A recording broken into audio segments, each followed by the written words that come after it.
Hi guys, this is Emily Cupelli for the Alleyway Stamps, and for today's card I'll be using the Breakfast Club stamp set. I selected 3 cups and mounted them on an acrylic block. I will stamp them on Strathmore watercolor paper using my archival ink in sepia, which is a waterproof ink. I am stamping on the smoothest side of the paper to get a good impression of the images. I already fussy cut the same cups out of some post-it notes, and I am placing them over the images on my watercolor paper. This will be my mask. Now I'm stamping another cup which will be on the back. Remember that you must first stamp the images you want in the front, and then the images you want in the back. In this case, first row of cups, first stamping. Second row of cups, second stamping, and so on. Then I will decorate the cups in the back using the stamps included in the set. For this first cup, I'm using the zigzag dotted line to add some diamonds pattern. Notice that I mask the areas to the sides of the cup and the cups around it to contain the pattern in the cup area. If the pattern is in the back, everything in the front is masked. For the second cup, I used the line in the set. For this card, I'll keep the colors in the pink and green range. I will also use some brown as the neutral color. I started with my distress inks in worn lipstick, spun sugar, and evergreen bow, but will be using picked raspberry as well. To start coloring, I use some clean water to wet the area I want to color using my small round brush. Then I add a thin layer of ink, which works as my base color. Anyhow, sometimes I start adding the base color at the same time I wet the paper. This way I accelerate the process a little bit and can see better the areas I already wet. Once the area is wet and has the base color, I start adding shadows. I usually add the shadows using the same color or a similar color to the base. For the base, I use either a color lighter than the color I will use in the shadows, or the same color I will use for the shadows but diluted with more water. For example, I can use spun sugar as the base color and warm lipstick for the shadows, or warm lipstick with more water for the base, and the same warm lipstick with less water for the shadows. Now, for the shadows, you can also use a purplish or bluish color like Stormy Sky or Dusty Concord, depending on how dark is the base already. If you prefer, you can simply use a gray or black for the shadows. Technically, the bluish or purplish colors are the correct colors for the shadows. But it is your card, so you are the one who decides what color you prefer to use. For me, it is much easier to simply use the same color but darker. But sometimes it's nice to experiment as well. After all, it is all about practice. I'm trying to keep the colors away from the same color. Even when the cup with the heart, which is pink, is right next to the one in the back, which has the diamonds in pink, the pink color of one cup is not right over the pink color of the other. This way it has more contrast, which I really like. For watercoloring, you can use your watercolor paints, pencils, or markers as well. I do not have any of those, so I simply use my distress ink pads, which I really love since they have beautiful colors and work with other techniques as well. Regarding the masking technique, you can use different mediums to mask.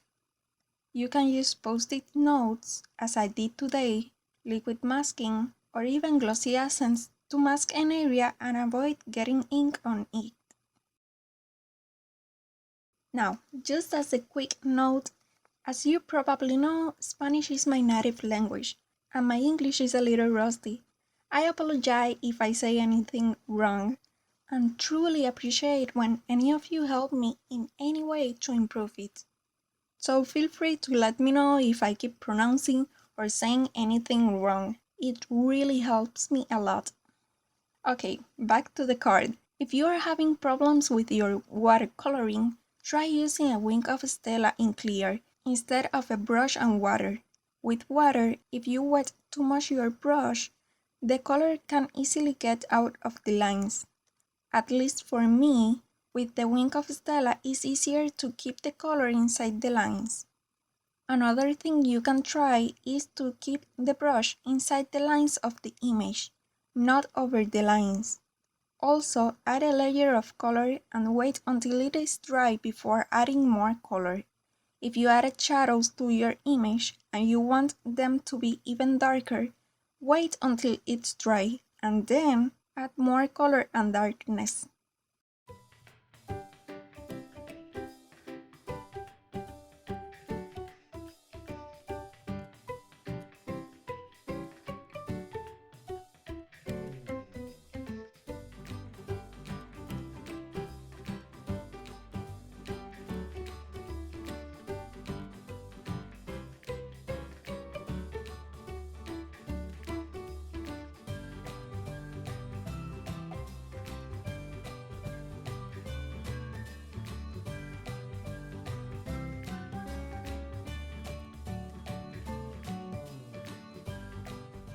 For the background, I'm using a bigger brush. Mine is an angled brush, but you can use a round brush if you prefer. I am coloring the bottom part with my frayed burlap distress ink. You could have used any color, but I feel brown colors add a lot to the coffee theme. I added some shadows below the cups as well. Anyway, I ended up trimming my panel a little bit.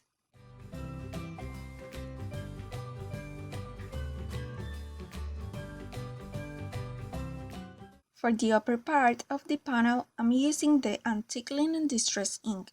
For this area, I'm not adding any shadows. I am simply adding the base color.